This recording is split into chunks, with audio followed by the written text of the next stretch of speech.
Okay. Okay, guys, people watching us. Okay, yeah. Now you can do both at once. That's great. Okay. Okay, ladies and gentlemen. So if you're watching us online, let me know. Hello, Lindsay. Hello, Adam. Are you watching us? Okay. Hello, Faith. Good evening. Whoever else is watching, please say hi. Okay. Um, so we are going to be talking today about from the ground up produce, the kosher laws of produce. And now you would think, what's it to talk about in produce, right? All fruits and vegetables are kosher. And generally speaking, that would be a correct statement, but only generally speaking. There's many. The answer would be it depends. It depends. Are fruits and vegetables kosher? It depends. If you're in Israel, if you're in America, a few different things we're going to talk about to determine the kosher status of produce. And the first is going to be regarding checking for insects. Okay, so one of the biggest jobs that a mashgiach today has in a restaurant, and one of the biggest challenges actually that a person, a woman in a kosher home has, even more of a challenge in buying kosher ingredients because that's just awareness. So when you go to the store, you make sure you buy the kosher ketchup instead of the not kosher ketchup, right? And you buy the kosher meat instead of the non-kosher. It's more expensive. It's a little less variety, but a great challenge is making sure that there's no bugs in your salad or in your food. Now, what's the problem with bugs? I'm going to jump a little bit ahead, but basically, a bug is an entire creature. As long as a bug is an entire creature, it's forbidden, and it can never become nullified, even though it's so tiny and compared, you barely see it, you can barely taste it, or not barely, you don't taste it. But even though you can't taste it and you can't see it, but because it's an entire creature, it can never become nullified, and it is forbidden to eat. Faith, you don't know about what, Faith? Hello, Ravit. Good evening. Now, what's fascinating is that there's actually multiple verses in the Torah that tell us the prohibition of eating creepy, crawly little things. So not to eat pork is written, it's actually twice in the Torah. Not to eat non-kosher meat is twice in the Torah. But not to eat insects is written, if I'm not mistaken, a total of 7 times, depending on different variations. And that's why the Rambam writes, I'm going from memory, that if you, insects that grow on the ground, there's all different kinds of insects. There's insects that grow on the ground, insects that grow on produce or they're connected to the ground, produce that's infested. There's multiple prohibitions involved. And therefore, in some ways, the prohibition of eating a bug in your salad is a more severe prohibition than eating non-kosher meat. I know most people find that statement shocking because everyone talks about kosher, being kosher meat and non-kosher meat, and checking your salad for bugs is not something that people are is not so well known outside of the religious community. But actually, if you look at it from a biblical perspective, the prohibition of eating bugs, which are considered a to'eva, they're considered a sheketz, they're disgusting, they're abominations, they're disgusting, is actually in some ways worse biblically than eating non-kosher meat. We're eating milk and meat, well, not milk and meat, but etc. So let's go through this, and then God willing, next week we'll have the honor of having Rabbi Klein join us. We'll do an in-person only, demonstration for a small group. It can't be too big of a group anyway, to see exactly, we'll see what we find. And you may be grossed out, or you may be shocked, or it might be cool, to see what will be in there. Okay. So let's start. Page 325. Many types of fruits, vegetables, grains, and nuts are known to contain forbidden insects. This is page 325. And by the way, I should just clarify, all insects are forbidden, with the exception of several grasshoppers, but otherwise any creepy, crawly thing is forbidden. Now, you may not notice them. In fact, some of the most common bugs that you'll find in your lettuce, etc., are thrips or aphids, if I pronounce that right. Spiders. Aphids? Is aphids how we pronounce it? Which range from 1 to 5 millimeters in length. And these bugs are visible to the naked eye. And you actually, if they are visible to the naked eye, then they are not allowed to be eaten.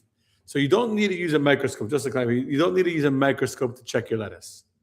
Even though sometimes they recommend it or be and all that, but that's just to make it easier to see. But if it's something that your naked eye can see, it's forbidden. Something that you cannot see without a magnifying glass is not big enough to be considered a beria. Now, if it's a type of produce that contains insects, it must be thoroughly inspected before consumption.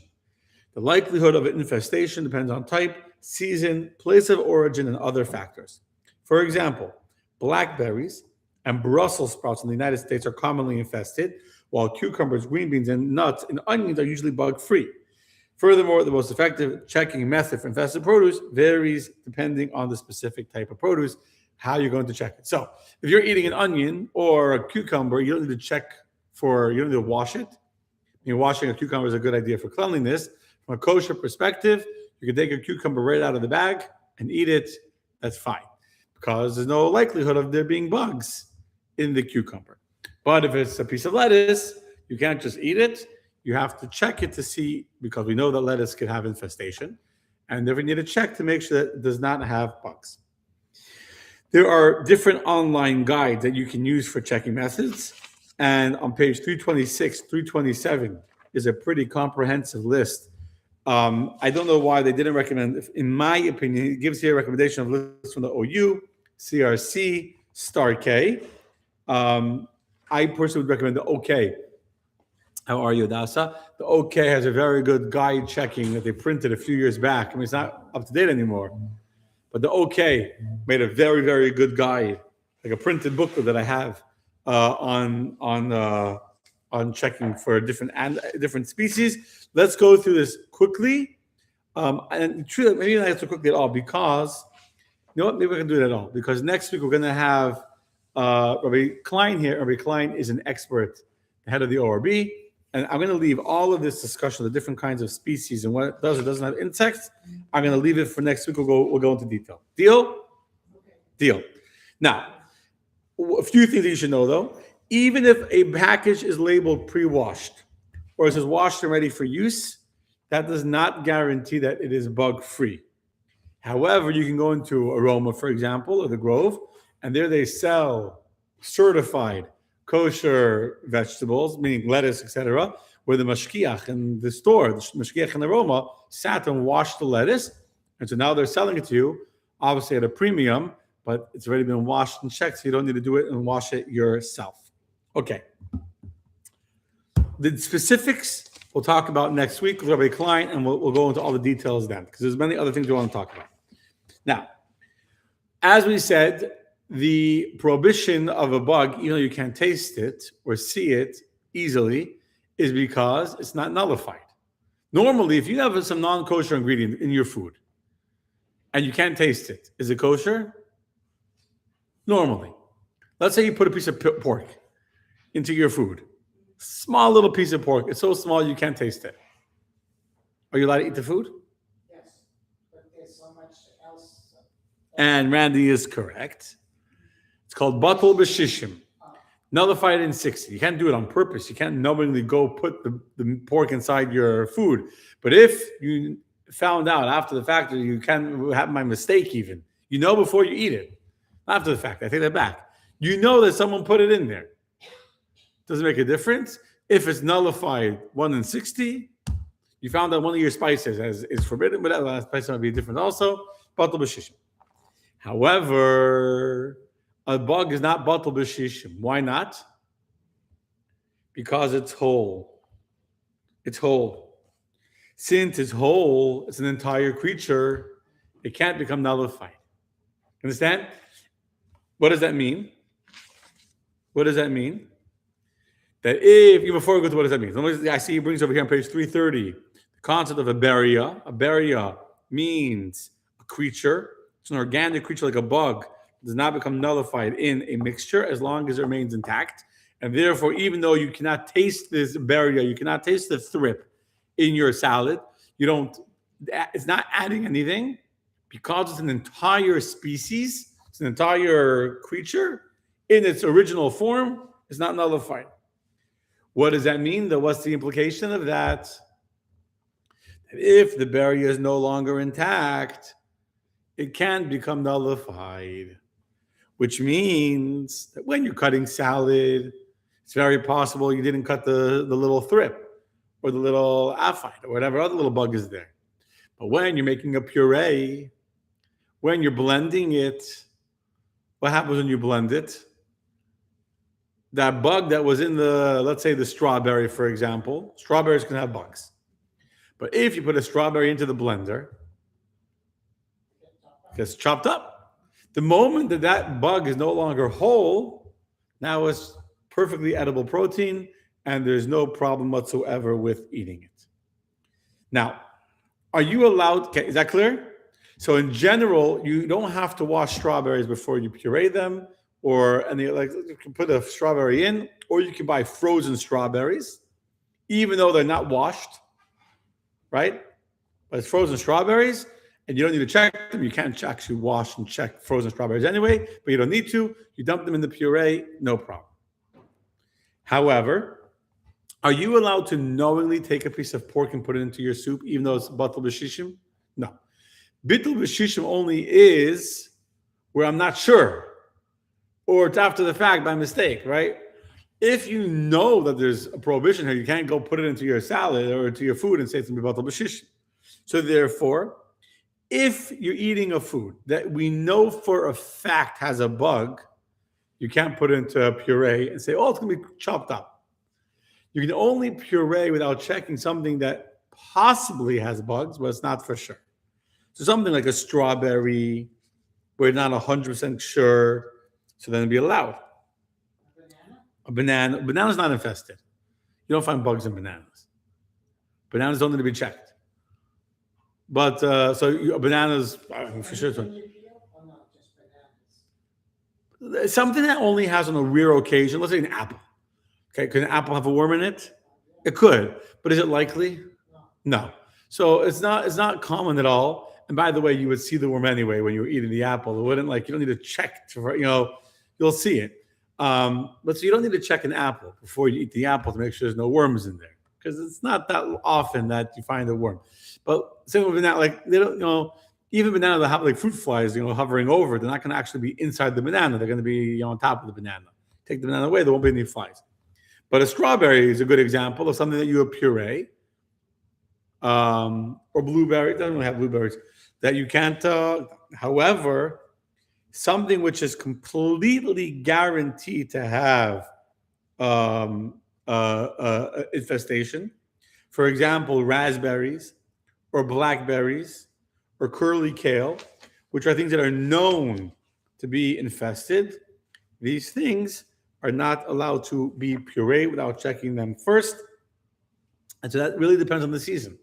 Depends on the time of the year, depends on the particular place where you live. And you can check. So like every now and then the ORB will put out an alert that I don't know, we stopped doing broccoli now. All lettuce from this in this season and this in this time has been shown to have very, very high levels of infestation. And then that becomes something guaranteed for that season, for that time. You guys following that? So,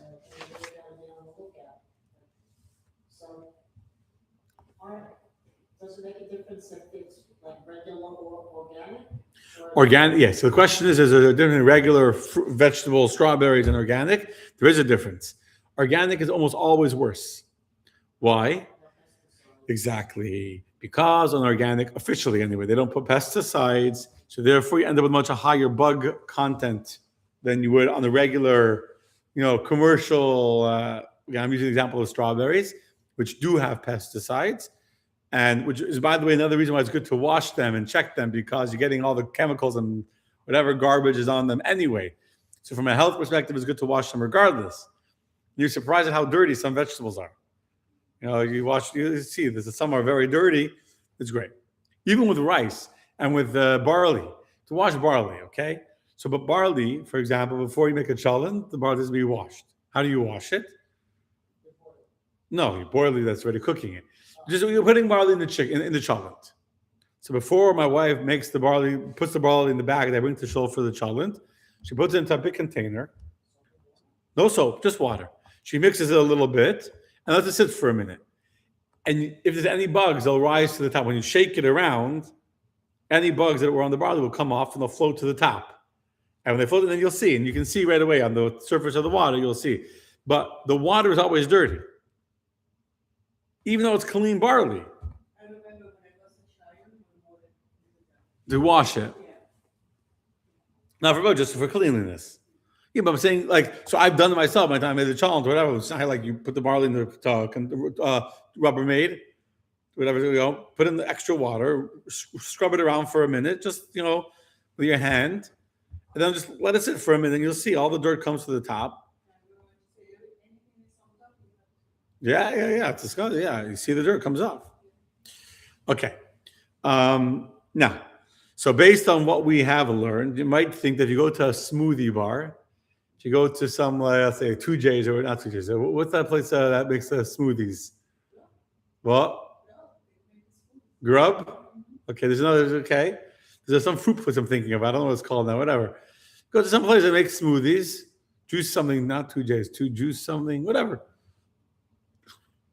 And officially, what's in the smoothie? Banana, strawberry, whatever. And even though it's not washed, the strawberries weren't washed, who cares? They're pureed. So there's still a lot of issues with the smoothie. Number one, a lot of times they use organic produce, which are much more likely to be presumed as having infestation, as opposed to being possibly infested. Again, just to repeat, so it's clear, something which is possibly infested needs to be washed and checked before you eat it to make sure it's not. Something which is guaranteed or presumed to be infested cannot be put into a smoothie without being checked, and there's something hard to check because they're almost guaranteed to have. So they use such ingredients. They use blackberries, etc. Blackberries are very, very high infestation. They're very, very hard to check. They may use grape juice, which is its own set of problems. They may use other ingredients like whey, protein powder, and these things will often be dairy. They might use collagens, which are very high in protein. And the collagen is straight up animal bone, animal meat, animal fat. So it's like a high protein shake in the smoothie bar, but that high protein is coming from collagen of a non-kosher animal. Could be a dairy, non-kosher dairy whey, etc. And that's why be careful with these things anyway. Now, I actually meant to look into this a little bit more when I was preparing the class last night. Everything I totally forgot about it today. But I remember when I was younger, a huge scandal in New York. I don't know if scandal is not the right word. A huge debate amongst the rabbinic authorities of New York at the time. What was the debate? If you can drink the tap water of New York. I remember this was like now here in the book. It was a huge debate. I remember this was and in Florida, we didn't have this problem. Baruch Hashem, Florida was like a safe. I remember in New York, rabbis back and forth, you could drink the water, you can't drink the water. Why? Yes, if you look on page 333, besides for the creepy qualities that are in the ground and are inside the lettuce and the broccoli and the kale, you also have insects that are creepy crawlers in the water. And those two are just as forbidden by the Torah as the creepy insects on the ground. Jamba juice. Thank you. I'm thinking of Jamba juice. Yes, thank you. So if you have creeping creatures in the water, that is also forbidden. Now, in some places like New York City, where I guess the tap water was not so well cleaned, I don't know why New York can't clean their water because they can't clean their streets. I guess they can't clean their water, right? But so I actually meant to look into this today to understand exactly what the different rabbis said and all that. I just remember like years ago, I remember like this being a real issue. And they discovered that the water of New York City, the tap, the filtered tap water, had bugs inside it. And this was like what? The the tap water in New York City. If you open up your sink and drink water and filled a cup of water from the tap in New York City, there were bugs in the water. Here it's fine. Florida didn't have that issue. Florida in general, I think, is much more like, in some ways, like advanced, like that. There's much older infrastructure and the pipes, and I don't know, and where these bugs come from or how they cleaned it, I don't know. So you have like fresh water. Florida is different. So the issue is though, you don't see the bugs. When you look at a cup of water, it looks clean. Even though as a kid, when I would go to New York, I had a very hard time drinking the water in New York. Very hard time. Even though it was colder than Florida water, and the way it was like tasted better. But I taste water. It's so powdery and white. You have to wait for the water to settle before you can drink. I don't know if you ever as a kid. What? It was cloudy, and they would take you pour a cup of water, and the water was cloudy for 30 seconds, then it was clean. And I remember I couldn't get over it. It was it was revolting to me. My grandmother didn't have any other water. Not that's what she drank was sink water. That's what I had to drink when I was in her house because there was nothing else to drink. And I still remember till today. Now Baruch I'm not a kid anymore. We're going back 30 years ago, 40, 35 years ago when I was a kid there. And it was highly difficult for me to drink water there. So anyway, the point is, if there's insects in the water, these little crustaceans or whatever they're called may require filtration. In Florida, we don't have this problem anyway, but even in New York, I think that it became accepted that if you can't see it with a naked eye, you don't have to worry about it. Today, I don't believe that most people filter their own water after they take it from the tap. Okay. Now, that's regarding bugs. But besides for bugs, there's another problem with produce. You know what the problem is? Where it's from? Where it's from. Where it's from. What's the problem with where it's from? So if an apple or an orange, we live in Florida, right? Or Florida's an orange, a citrus country, citrus county. So you buy an orange that grew up in a citrus field here in Florida, no problem. But if you buy an orange from one of the orange groves of the Holy Land of Israel, you're going to have a whole bunch of problems. And there, when you go in Israel, fruit needs to have a hechsher. Fruit in Israel needs to be certified. Why? Because of the whole number of things that could be forbidden. But before we get there, I don't want to forget this. In addition to fruit from Israel, I'll go through the problems of Israel in a second. Any processed produce, such as freeze-dried fruits, requires kosher certification. For sure, if it's steamed, if it's canned, so let's say you buy canned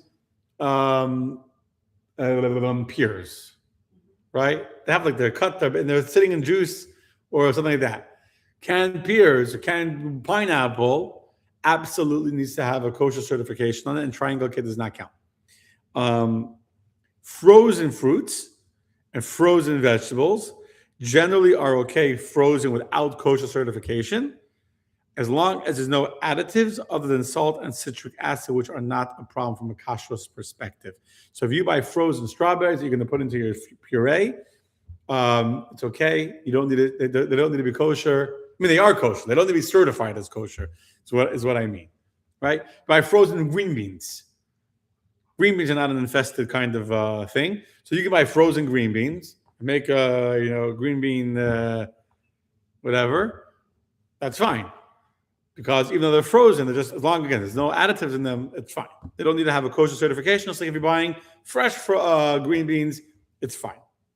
However, frozen fruits or vegetables that are prone to high infestation levels, like broccoli or like spinach, those should be kosher certified to make sure that they're insect free. Because once something is frozen, you can't really check it anymore. Okay. Now let's get to the problems with the fruit of Israel. There are 4 different mitzvahs we're going to talk about that apply to the food of Israel that don't apply to the food of fruit. The fruit of Israel that don't apply to the fruit of the diaspora, to America, to anywhere outside of Israel. Number 1 is Erla. Do you know what Erla is? If you don't know, you can look at the bottom of 334. Erla is the first 3 years after a tree is planted. You are not allowed to eat from the fruit of the tree. Okay? That is Erla. In fact, we ourselves planted a mango tree in our backyard, and we couldn't eat it the first 3 years. That applies, by the way, both in Israel and outside of Israel. So I'll talk about Erla. So the first 3 years of the tree, you're not allowed to eat from the fruit. So let me ask you a question. 3 years, either where the plant is. I mean, Wherever it is, even in Florida. So I myself had a mango tree in my backyard, and its 3rd year, it actually produced. it doesn't taste good. Well, so we had a mango tree. The 3rd year was like the first year they made anything, and it was like there's like 1 or 2 that came, and they were very, very small. Like there was nothing even to eat really. But yes, we unfortunately moved house, so we don't have it anymore. But I remember it was like so. I have a picture. I don't remember which kid. Maybe it was Mushka or Zalman was like a little kid, like 2 years old. Yeah, it can't be Mushka. She was older, like Zalman, and the tree also. And then it grew and became like a big tree. Yeah. But Yeah. trees, I mean, the tree, no like bananas or because bananas is Yeah. ready before the 3 years. First 3 years, you can't eat from it. Any fruit, Any fruit. Any fruit. Even though maybe banana is not considered a fruit. A banana is not a borei pri ha'etz. yeah, because banana. The blessing on banana is borei pri ha'adama. Yes, it's like a year to have Yeah, because a banana, this is a very interesting question. I can double check after class just to make sure I'm correct. But a banana, you probably, I'm saying probably, don't have to wait 3 years because the blessing on the banana is borei pri ha'adama. Why not borei pri ha'etz? A banana tree is a tree, right? I'm asking a question. I'm not saying a statement. Why would you make a blessing borei pri? There's two blessings. Borei pri ha'adama means fruit from the ground. Borei pri ha'etz means fruit from the tree. So if you're watching online, why when you're eating a banana is a blessing on the banana, borei pri ha'adama? Those are going to conversion. This may be a question the rabbis will ask you. They always ask questions on blessings, and they like to ask trick questions like this, like about strawberries or blueberries. They'll ask you about they may ask you, what's the blessing on the banana? And what would the answer be? What would the answer be? Borei pri ha'adama. It's from a tree, banana tree. So the banana tree is not really a tree, even though we call it a tree because it grows tall. So the definition, what's the difference between a tree and a fruit? A tree and a vegetable?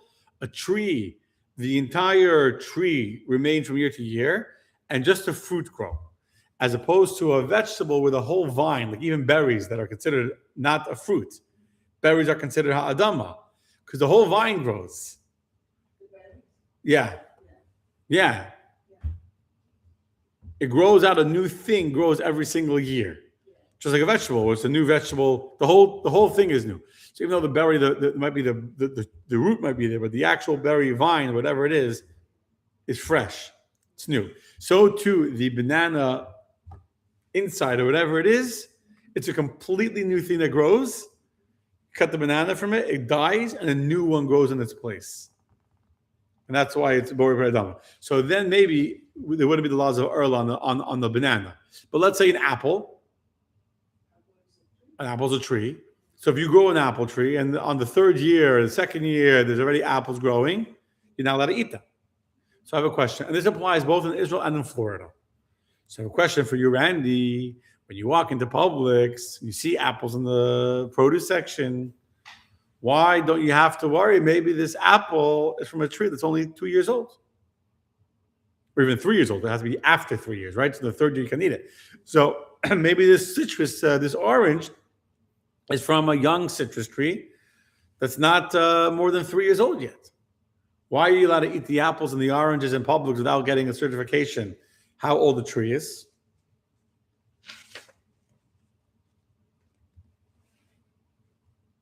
So the answer is you go after Rove. You go after the majority.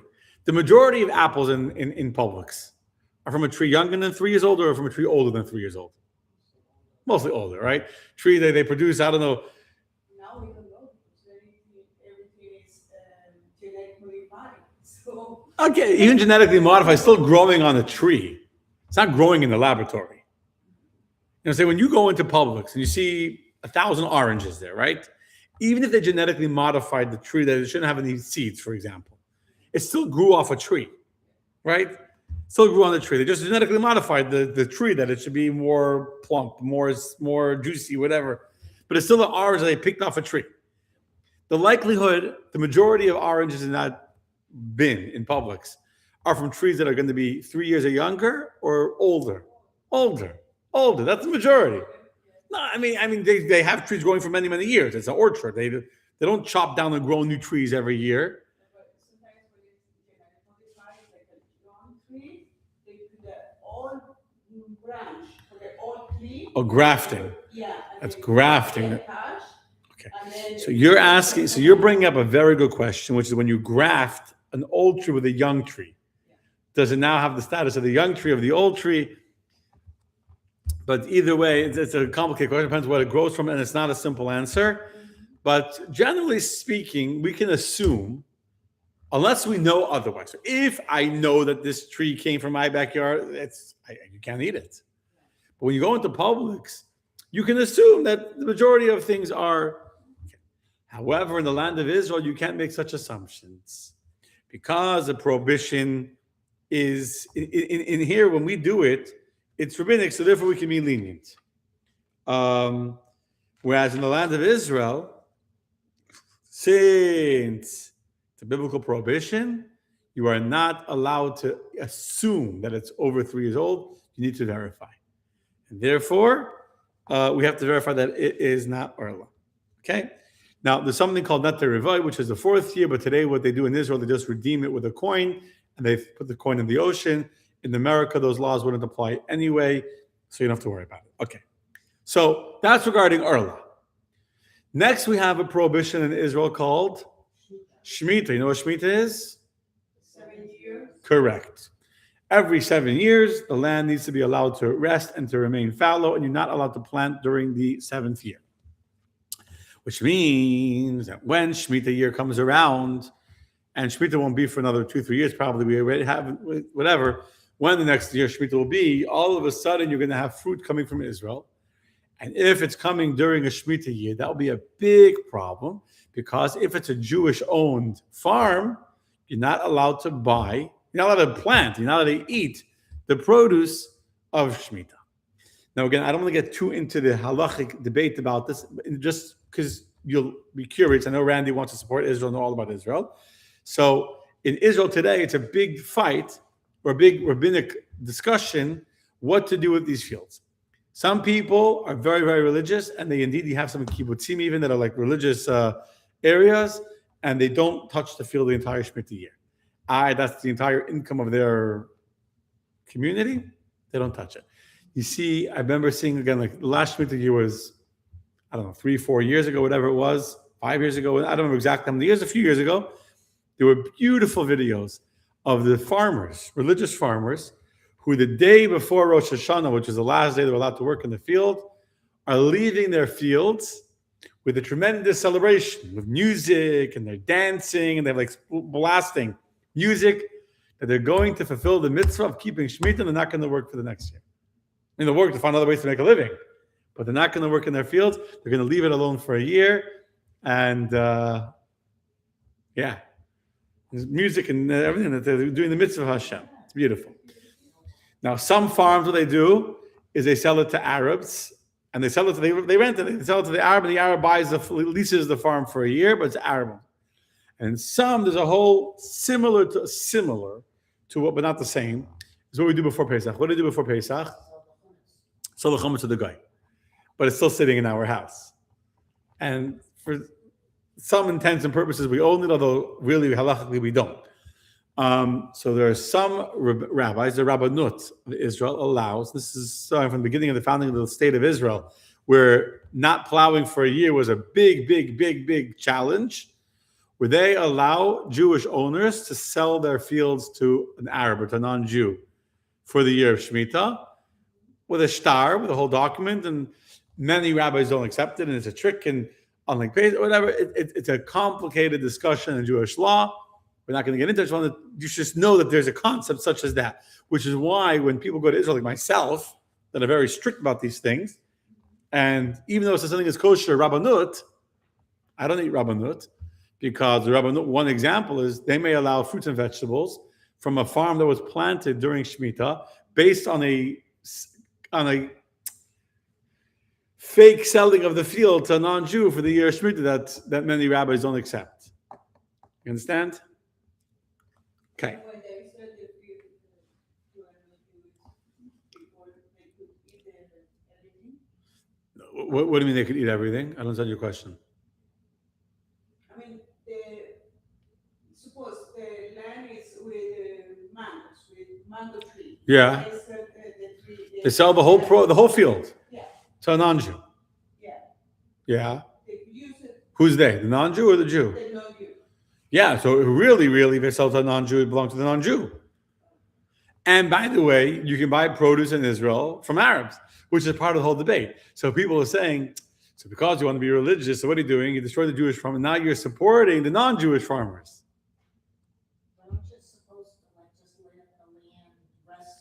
Yeah, yes, you're supposed to let the land 100%.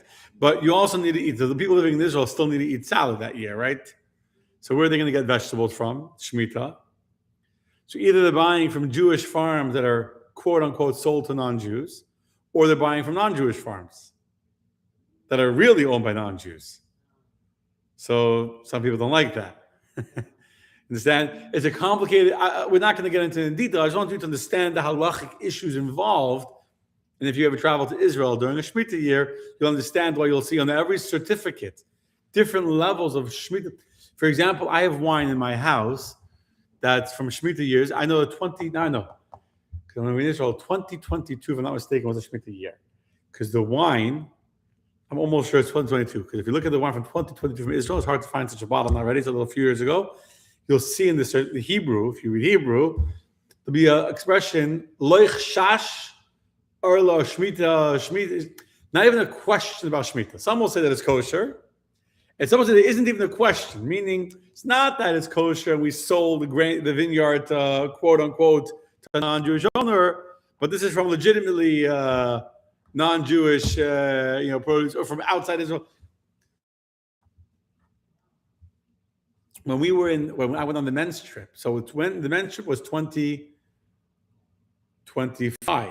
I did a men's trip to Israel. We went to a winery, and the mashkicha there was a Jewish, a religious woman who was serving the wine actually, and she told me, I asked, whatever. She said, "Yeah, this bottle there they do sell they do rely on the rabbanut for certain things, so or whatever different." She said, "This year's bottle is going to be a question." She knew. She was like upfront. She said, "I'm going to instead give you the 2023 bottle, which was a Shemitah you don't have to worry about." No, she knew. And she was like, anyway. Okay. The third issue you can have with produce in the land of Israel is Truma and Meiser, which, again, I still have time for the next discussion. But Truma, if you're familiar with the Torah, with the Bible, tells us that the first of your field you should give to the priest, the Kohen, exactly. The Torah doesn't give the measure of exactly how much Truma you should give. The rabbi said that the average amount is 1/50th. That means 2%. A more generous person gives 1/40th. A cheap person gives 1/60th. But it's about 2%. And then you have the Meiser Rishon, which is the first tithe, the first 10%, which goes to the Levim, the Levites, the rabbis. The Levites were the traveling rabbis who supported and taught the people, etc. They got 10%. Then you had the Meiser Shen that was eaten in Yerushalayim, those, etc. Now today, we don't give Truma to Kohen, and we don't give Meiser to the Levites. We do give Meiser to charity, to the poor, to the rabbis, to the synagogue, to the shul, etc. We do still give a tithe, which the tithe we give today it's rooted in the Meiser that was given to the Levites, the tithe that was given then. But regardless, in the land of Israel, something which is truma has to be eaten in a state of purity, in a state of holiness. And if a non-Kohen eats the truma, they've done a sin. Not like even the Kohen if he eats it. Even if a Kohen eats it in a state of impurity, it's a sin. And today most Kohen are also impure. So today no one can really eat from the truma, which is the first 2%, or from the Meiser. So therefore, what do? They redeem it. So they'll go to the field and they'll take a coin and they'll redeem. Again, the details are not so relevant, but there's a redemption process to the field to exchange money for the truma and the meiser in the field. They're separated and they are redeemed. And if you buy something like Shemitah has actually a state of holiness to it. You know that? There was a whole discussion with the esrogs that came from Israel that were from the Shemitah year. Now, you're allowed to use a Shemitah esrog because you're not eating it, but you can't discard of it because they're holy. It's a whole complicated law. Same thing with Truma. Truma, you're not allowed to destroy Truma. Not allowed to destroy Truma. So, etc.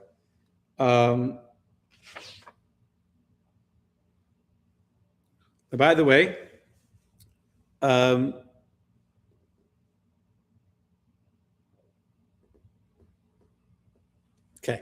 Now, by the way, today I have seen peppers in Sam's Club that were imported from Israel. Here, Sam's Club here, with some people were taking pictures. Like, be careful and make sure whatever red peppers, like small like the peppers from Israel, carrots, citrus fruits, herbs, peppers, and radishes are among items commonly exported from Israel to the North American markets. By law, in American law, you have to write where the fruit comes from. And so therefore you look, when you go look at a bag of peppers, for example, or bag of carrots or peppers, it's just peppers or radishes, you go and you look and you see where it's coming from. And if it's coming from Israel, then you got to verify exactly what year it is. And if it's true or mice, if the field where it's coming from has certification that they separated the truma and ma'isa, because you cannot eat from it.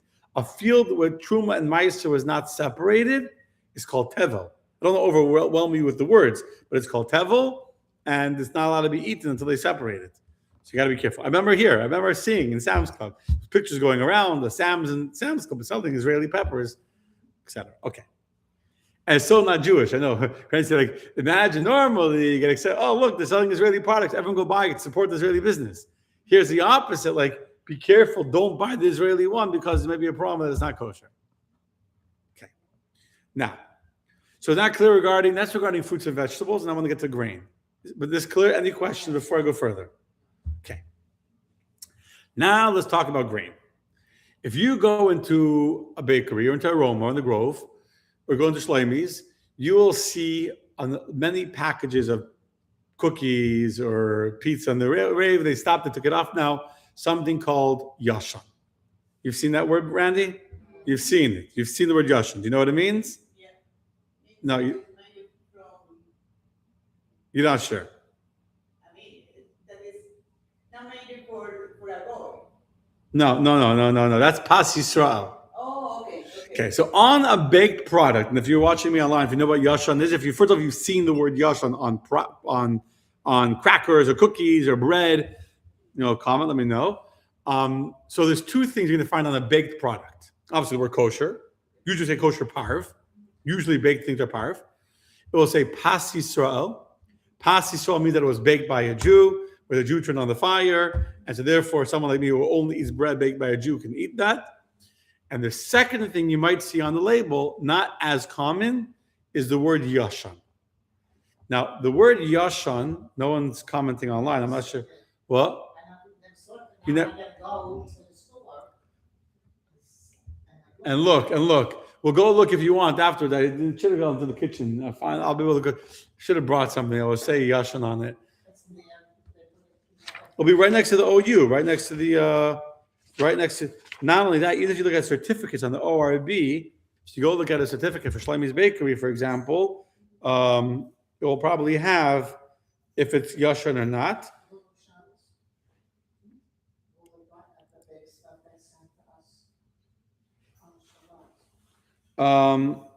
Yeah. When you look at, so now it's gonna be very hard. So I'll just tell you. Let me explain what yashan is, and you're gonna see that now before Pesach is the hardest time to get yashan. I can explain to you what it means.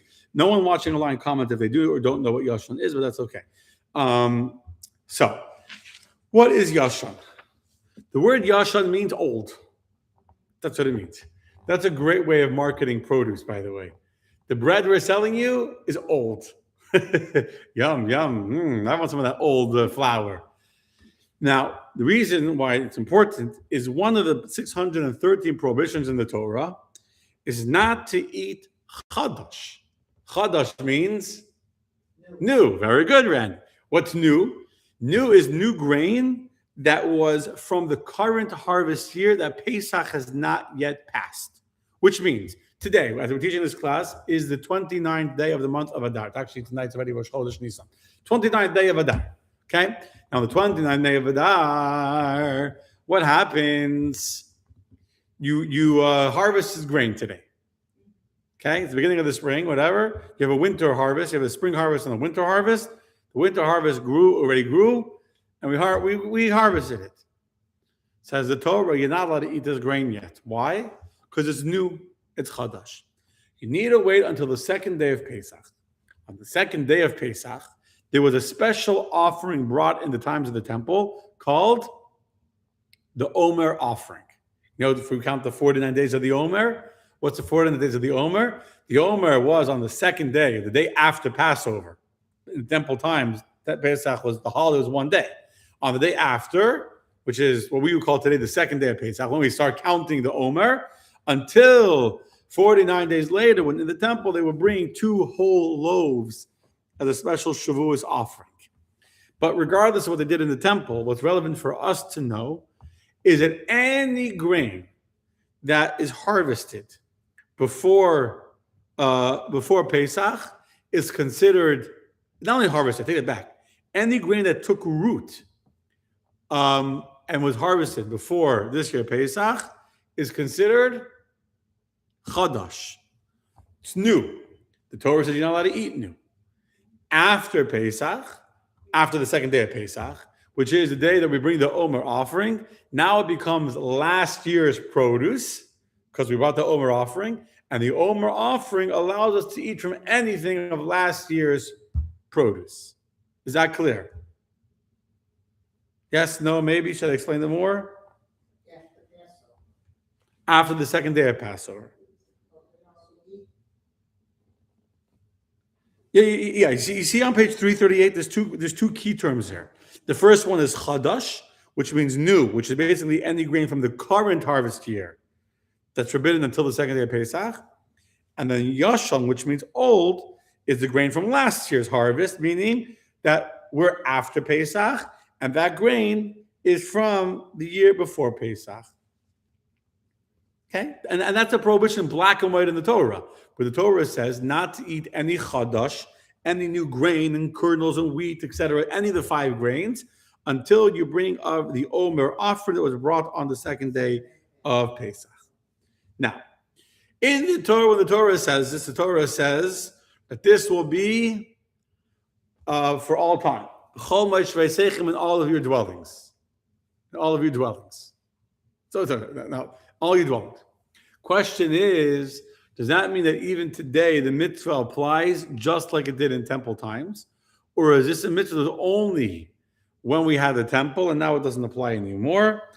And again, without getting into the details of the entire argument of the different halachic authorities, the reality is that for maybe 1,000 years, Jews were not careful about yashan. You know why? Because it was impossible. In Russia, it was impossible. In Russia, they didn't have ways of storing grain. Let me explain to you what this means.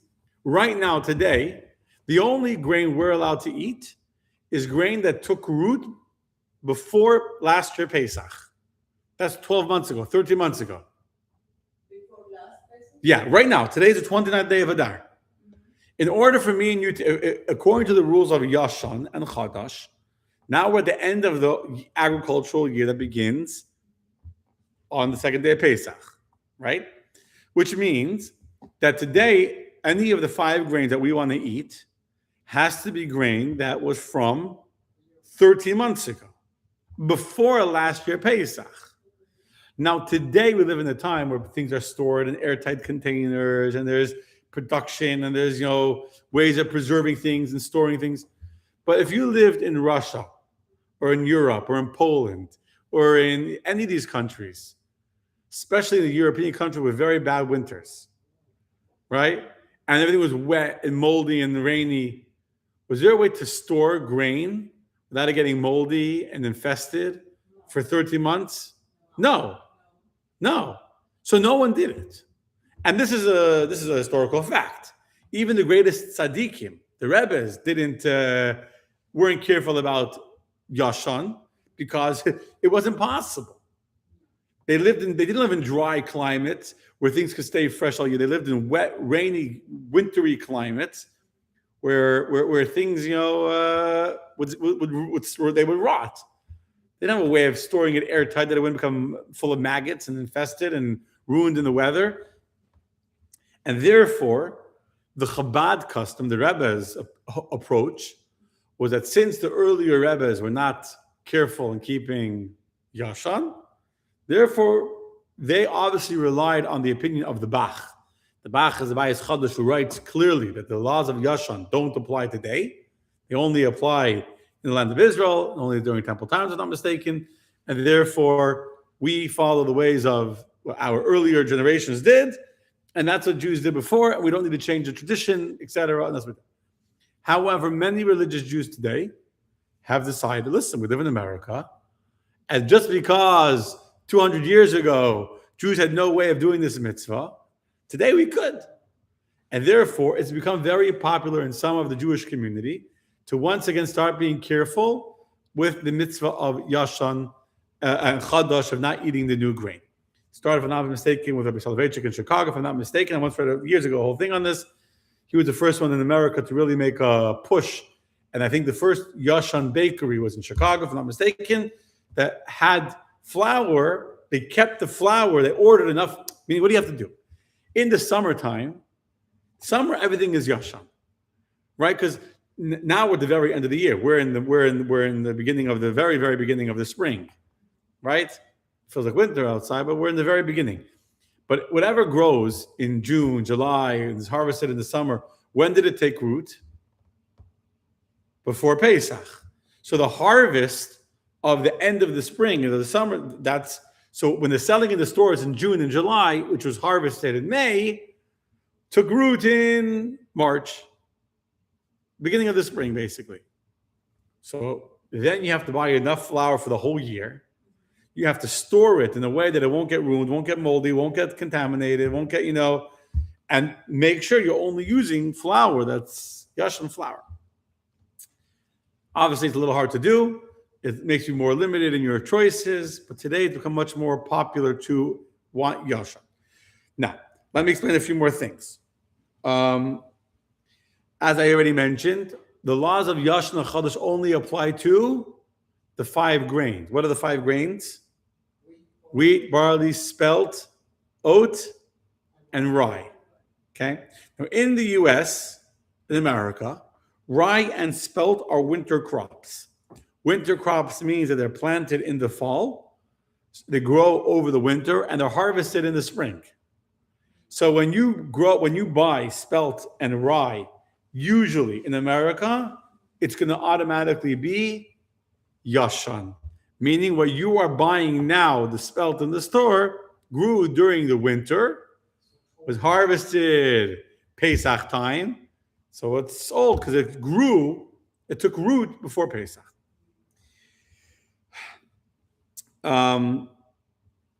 Barley and oats are spring crop, which means when they planted in the spring, Pesach time, which means that when they took root is after Pesach.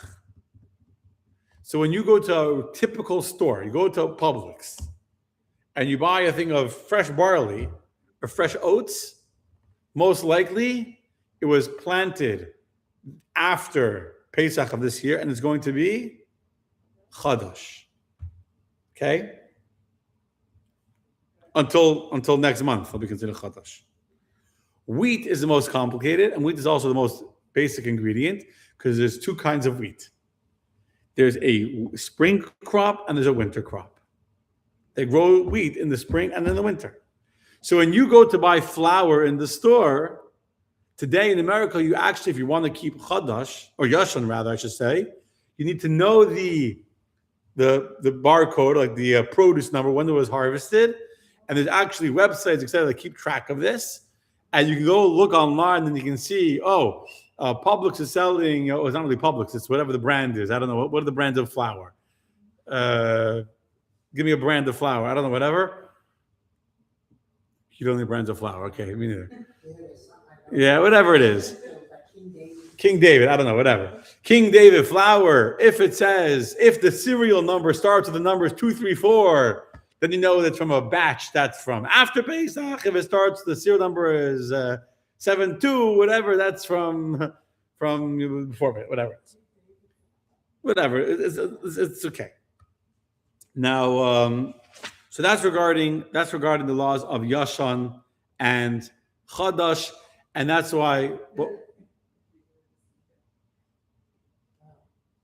Okay, and so that's regarding Yashan and Chadash, exactly when the wheat is from, to know if it's good or not good to use. I'll tell you one more thing. That in the ORB, some people just started self-certifying themselves as Yashan. Started a few years back because people in Florida want Yashan. It's like the Rave and whatever started saying we're Yashan. But guess what? They were using, for example, I'm not going to say the names of the store, but I know one place where all their flour was indeed Yashan, was old, but they were using one type of flour for like the base, like that shouldn't stick. They were buying like something like a different kind, like just for non-stick, like, like on the bottom of the flour. Like, you buy a pizza pie and there's like a flour that's like on the bottom of it that they just put on the pan so it shouldn't stick. That wasn't Yashan. The flour that they were using for the main ingredient, that was. Now the ORB started a whole formal certification process. Today, in the ORB certificate, there's a separate line if it's Yashan or not. And if it's Yashan, they have to pay extra because it goes through a separate certification with actually a rabbi in the ORB who is like an expert on this. And he knows every single batch of flour and every single batch of wheat and harvest when it's done. He researches. He spends a lot of time. He tracks all of this. And he's in charge of helping those bakeries that want to be Yashan to know where to source, to know which company to buy from, to know where to source, to get grain, to get flour, to get this. And, basic flour is easy, but something you want more specialty in item and more, specific ingredient, to be able to source it, to be able to be certified as Yashan. Adam says, or Lily says, King Arthur flour. Okay. Yeah, I have the wrong king. They're wrong. King Arthur, not King David. King Arthur. You were close. Okay. And then we'll go look at and we'll find some things that say Yashan. Next time you go to the store, you go to Aroma or the Grove, go check on the packaging and just notice how many things do or don't say Yashan. Okay. Last thing, we'll end up with a beautiful, beautiful message over here. That deeper perspective, which is very, very nice. That is, God said, if I took the Jewish people out of Egypt for no other reason other than that they would be careful to avoid eating forbidden insects, Dayenu, that would have been enough. It shows us how much we need to be careful in doing our mitzvahs. That even the mitzvah that seems so small, like not eating a tiny little bug you can barely see, and it requires so much effort and so much care. And for that reason, when we do put in the effort to wash our lettuce and to check our broccoli and not to eat broccoli and to soak it and this and that, so we demonstrate our commitment to living the way Hashem wants us to live. And that is a beautiful, beautiful commitment. Okay, you can do the self-assessment later for chapter 16. Because next week, we'll be blessed to have a very special guest. And we'll go through all the details, all the different infested, non-infested produce, etc. Any questions? God bless you all. Laila Tov. Laila Tov. Yes, yes.